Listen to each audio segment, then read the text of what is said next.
Welcome to Partnerships for Profit, the podcast where we bring you inside the world of joint ventures, strategic partnerships, and powerful collaborations. Whether you're looking to expand your network, find new referral partners, or scale your business, you're in the right place. Let's get started.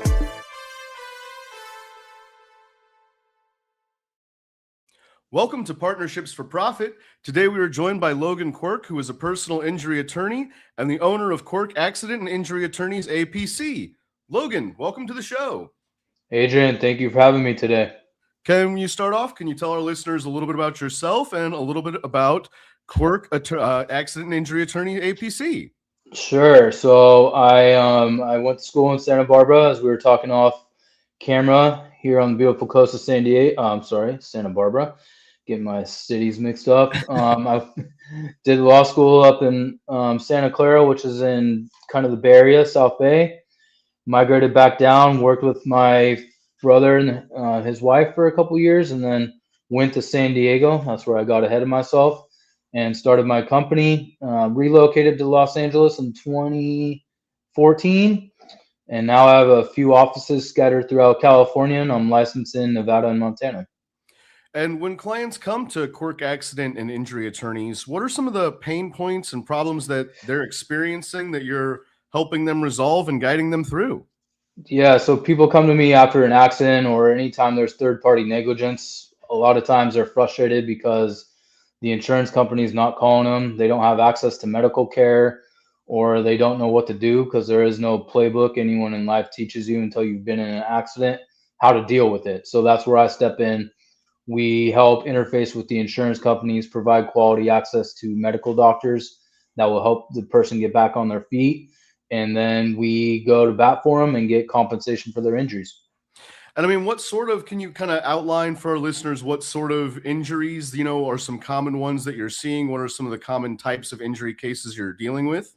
Sure. The injuries can range up and down the ladder. So common injuries after a car accident would be whiplash, cervical, like upper neck and back injuries. There might be some herniated disc. We've dealt with broken bones, dog bites, some deep lacerations, some surgical cases. So they kind of run the gamut. Just depends on the severity of the incident and the type of mechanism of injury. And you're known for personally handling these cases from intake all the way through to resolution. What led you to that sort of unique approach, and what are some of the advantages in having attorney-led case management? Good question. So here in where I'm at in Los Angeles, there's a big competition for cases. There's a lot of people involved in the space, and I had to have a point of differentiation. So when I first started, I had a lot of time, didn't have a lot of cases. So I picked up the phone when everyone called. I handled everything from A to Z. Nowadays, I have a bit of a team under me, so I don't always handle the intake, but I'm involved in every step and phase of the case. So I purposely built out my team to reflect the values that I instilled in the firm when I was a one-man shop. And my team makes me who I am. We're small but mighty. And so I'm still involved, but you may get me on an intake call every so often, but not as frequently as it used to be. But still, our values hold true to this day. We are a boutique firm. We provide quality attorney-led representation and interfacing with the clients and the insurance companies to make sure that the people are being treated the way they want to be and ultimately getting the best result possible for our clients. And, you mentioned going from sort of this one-man operation to, now you've got some offices and whole teams under you. How did going through that, going from just a one-man operation to now having teams, how did some of those early career choices and that early career path sort of shape your approach to the legal matters and the law? Good question. I pretty much out of necessity, you start hiring people, but eventually you have to learn to hire responsibly. And sometimes you get lucky and you just find really quality people. So once you find someone who's really quality, you want to put them in places where they can succeed and allow you to flourish in your own aspects. So I hired people to fill in the gaps where I have perceived weaknesses. I'm not so great at client intake, so I'll hire someone who's better at that. but there are responsible ways to grow, and growing is always kind of how you want to grow. Some people want to be the biggest and baddest guys on the street with multiple offices, multiple billboards, and I never wanted to be that person who had that much overhead. So now I am growing as I see fit to accomplish what I want to achieve in my personal life. When it comes to sort of injury law, are there any sort of common myths that people hold that they come to you and they say, oh, this is the way it is, right? That you have to dispel time and time again. Are there any sort of common myths people hold about injury law? Yeah, one of the biggest ones is the expectations. My uncle Bob got X, Right. and here in Los Angeles, Larry H. Parker is the old guy that was on TV. Larry H. Parker got this guy 2.4 million, and anyone in Southern California who's older than me or my age knows that jingle. So dispelling that, hey, not every case is worth X amount. There are several factors in play that will limit your recovery or make the insurance company pay you differently than your uncle, your aunt, or your friend. So expectations are good to set at the beginning of the case. Of course, being in personal injury, there's always the stereotypes that we're greedy ambulance chasers and run the gamut. So it's always funny to see on social media the negative stereotypes that we still face every day. And when clients come to Quirk accident and injury attorneys, is it sort of a one size fits all approach for them, or is everything you're doing highly custom tailored to the needs of the individual in their case? I'd like to say everything is uniquely tailored to the case, and we do sit down with our clients and try and go through their goals and expectations.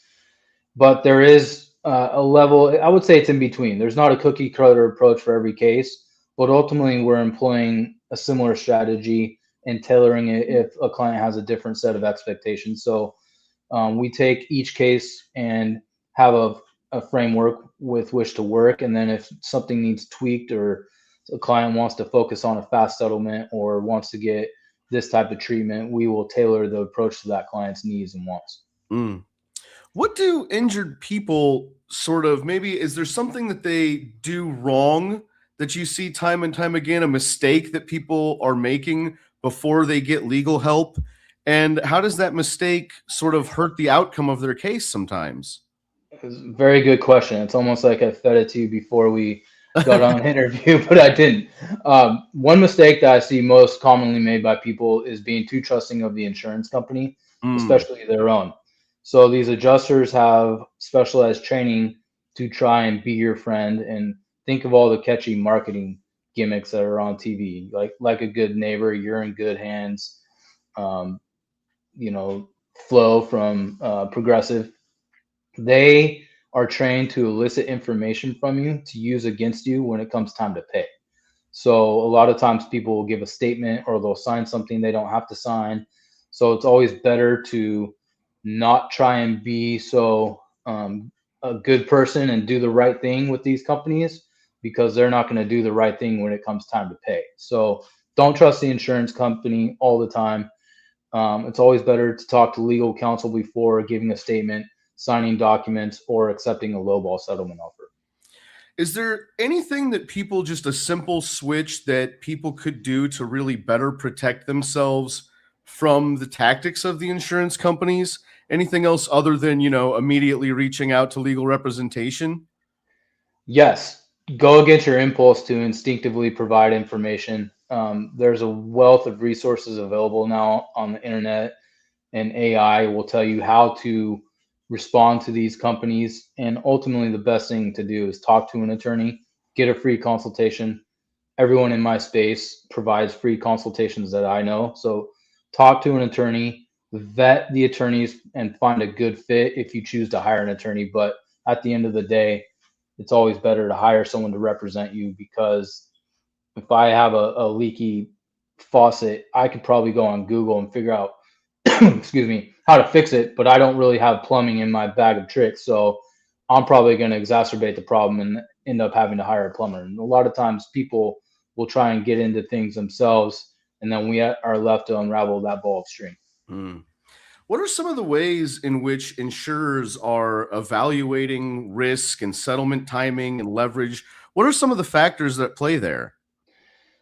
Very good question. I like this question. Lots of factors. The impact severity. So if you look at a car and there's minor impact, the insurance company is going to put you in something called a missed case, minor impact soft tissue, and they're going to say, "Hey, look, there's no way you could have been injured." They're going to look at the treatment patterns. They're going to look at the doctors to whom you refer, or whether or not the client treats immediately and consistently, and to make sure that the treatment is necessary. And they run data on law firms. They know the settlement histories and patterns of certain lawyers, certain firms, and when they'll settle, when they won't settle. So they are very data oriented.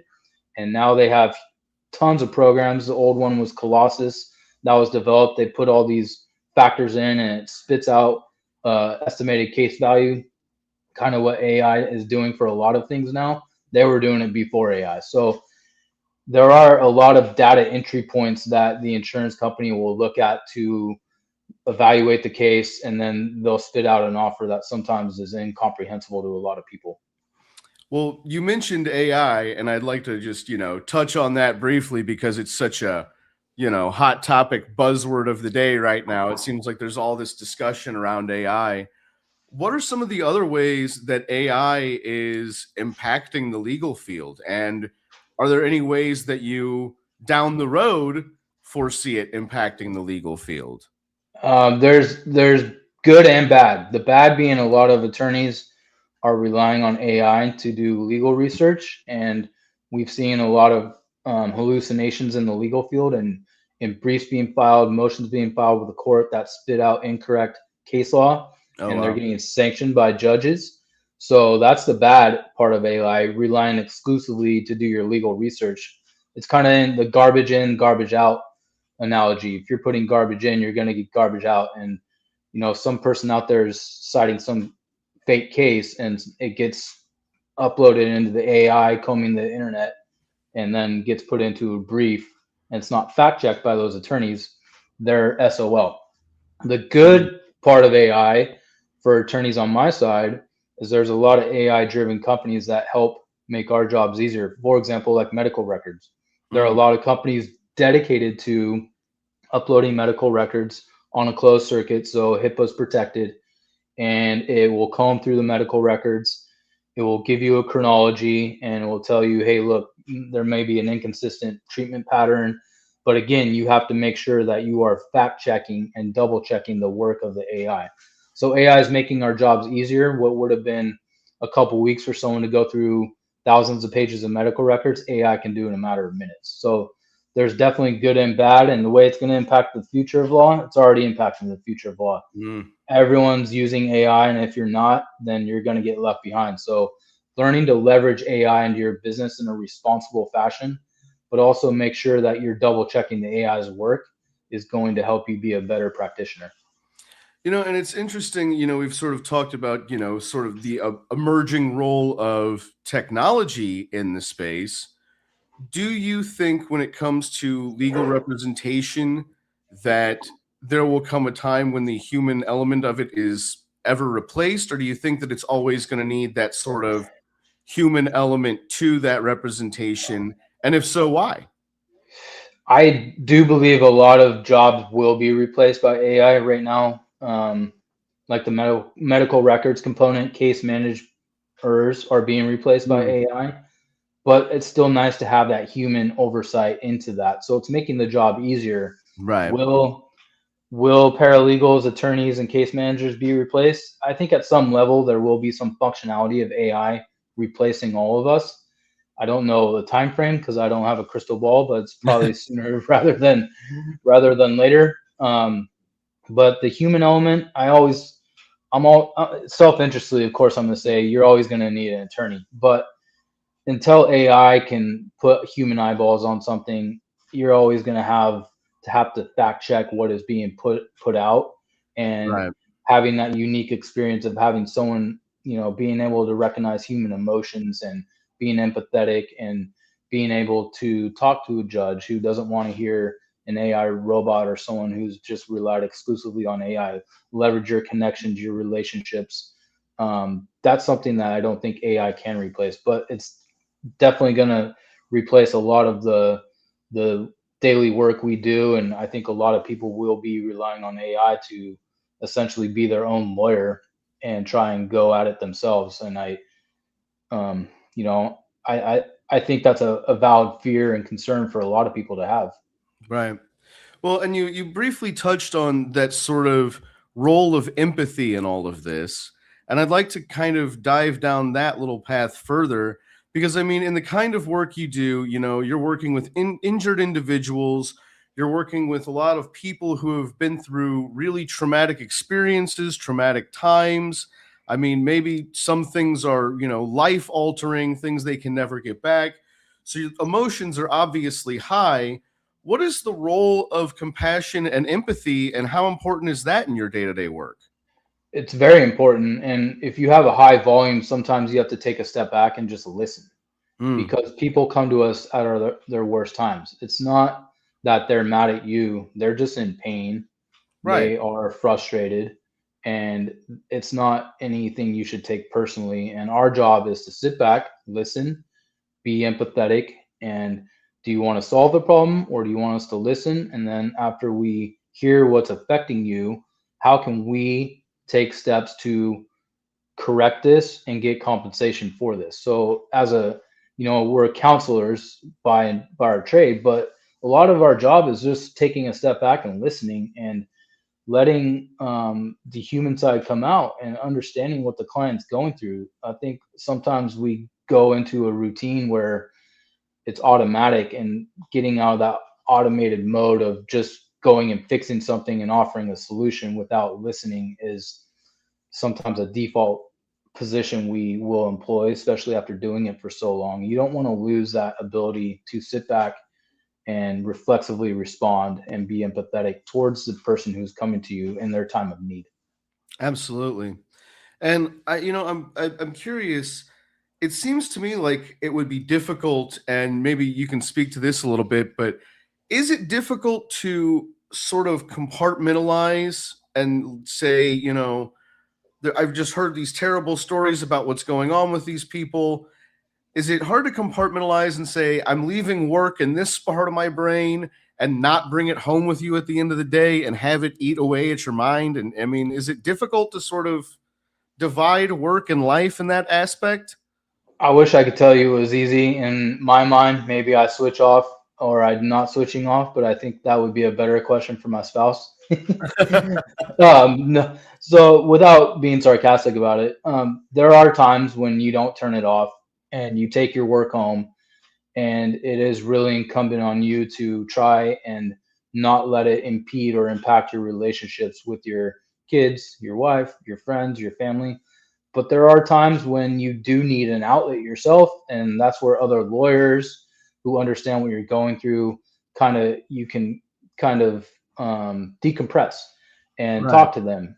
So I think it's a really good question. And in our field, I think the role of mental health has come to the forefront. We are dealing with a lot, and you don't want to internalize it, turn it off, because if you just push it down, it's going to come back out somewhere. Right. So learning how to cope with people's problems, but also be disassociated without becoming too involved. Because if you become too involved, you're going to wear yourself out. And you want to be able to serve your clients best. And sometimes serving your clients best is taking a step back and taking some time for yourself to process and be able to turn it off for a weekend, go on a vacation, get your mind clear, and come back ready to attack. Mm, absolutely. And when you were growing, when you were growing your firm and you were expanding into new areas and getting new offices open, and when you were starting all of that out and just beginning to grow and build, did it take a shift in your thinking or mindset from sort of attorney brain to business owner brain? And what sort of lessons did that growth and expansion teach you about business ownership? I think it's a constant practice and evolution. I went to law school. I didn't go to business school. So law school doesn't teach you how to run a business. I Mm, wish I had gone to business school before I started my own firm. So there was a lot of trial and error, a lot of experimental processes, and I'm still tinkering and still doing things. I'm still doing things incorrectly. So I think it's a constant practice and being able to look at what's working and to be able to shed what's not working. So sometimes addition by subtraction is one of the best philosophies I've learned. And sometimes I don't stick with things long enough. So I think you have to have a goal in mind and you have to have the long-term vision and to know what will work to facilitate that long-term vision, because each person has a different pathway on how they want to grow. Some people want to be the biggest and baddest. Some people want to just find a comfortable niche.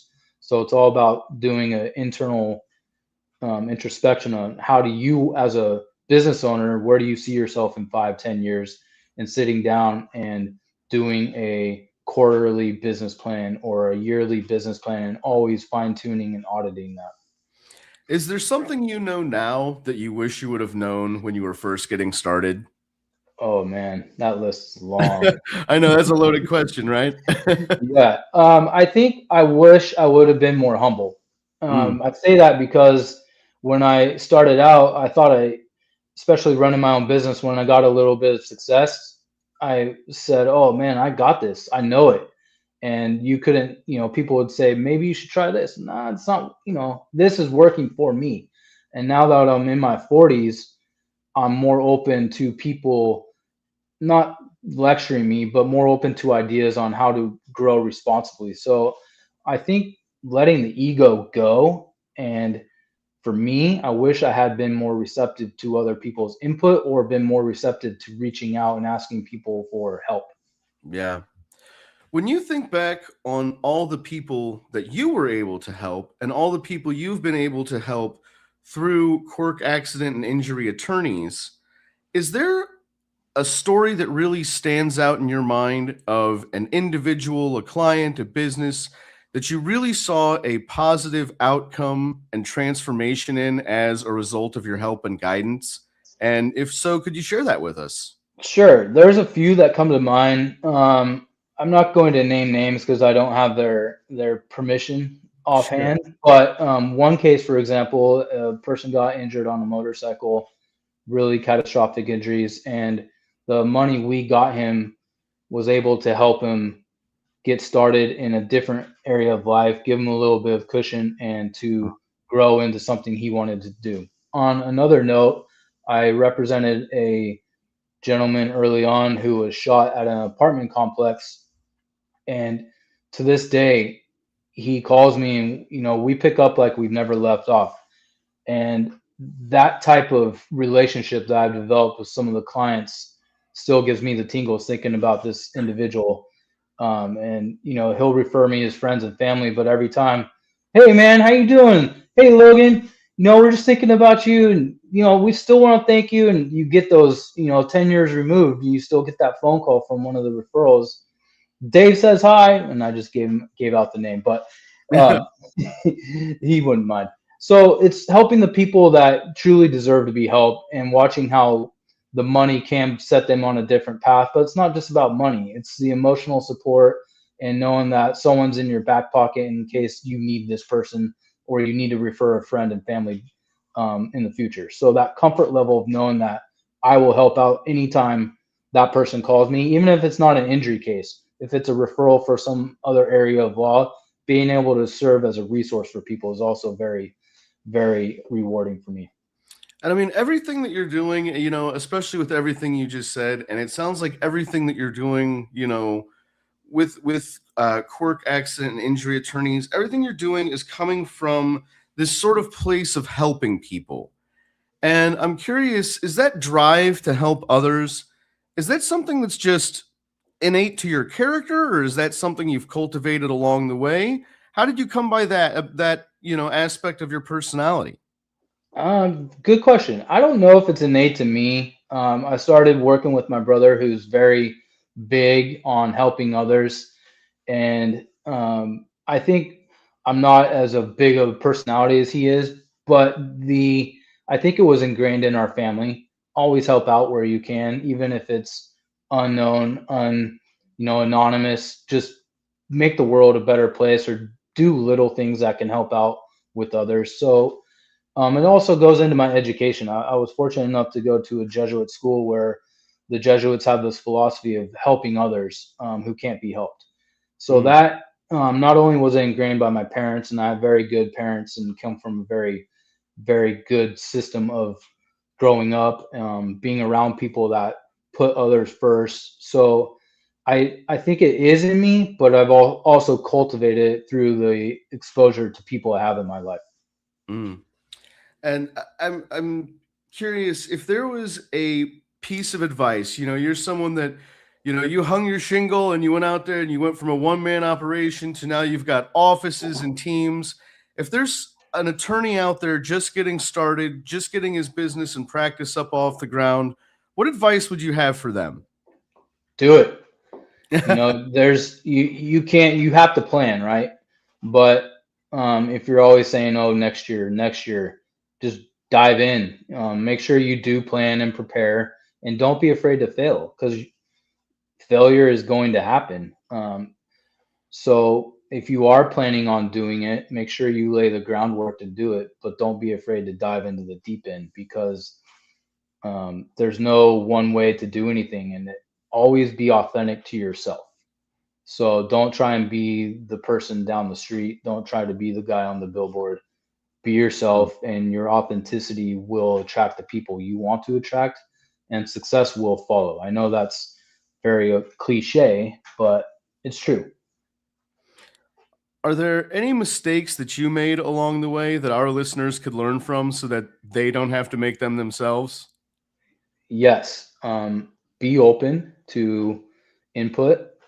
Go find a mentor that will, there's people that have been through this. So reach out, network, and try to find someone who's been through this before, so you don't make the same mistakes they make. Particulars, I think it just depends on the person. I think there's a lot of mistakes that I have made that I wish I could go back and repeat, but those mistakes help me grow as a person. So don't be afraid to fail. Don't be afraid to make mistakes. Always do right by your clients, and make sure that you're doing right versus chasing the quick dollar. Logan, this has been an awesome, awesome conversation. If anybody out there listening could use your help, could use the help of Quirk Accident and Injury Attorneys, where can people find you? We're all over social media: Instagram, Quirk Accident Attorneys, YouTube. But if you need to get a hold of me, send me an email, logan@quirklawgroup.com, or my phone number is 833-QUIRK-WINS. So those are various methods to reach out to me. Happy to help out where I can and pay it forward. Well, Logan, thank you so much for joining us today. This has been an absolutely awesome conversation. Adrian, thank you for having me. And thank you, everyone, for listening. This has been Partnerships for Profit, presented by LeDuc Entertainment. LeDuc Entertainment for all your podcasting needs. Logan, thank you so much again for joining us. No problem. Thank you again, Adrian. And thank you, everyone, for listening. Thanks for joining us on this episode of Partnerships for Profit. We hope you've gained valuable insights on how to form profitable partnerships and take your business to the next level. Be sure to subscribe and leave us a review wherever you listen to podcasts so you never miss an episode. Got a partnership story to share or someone you'd like to see featured on the show? Reach out to us. Until next time, keep building those partnerships for profit.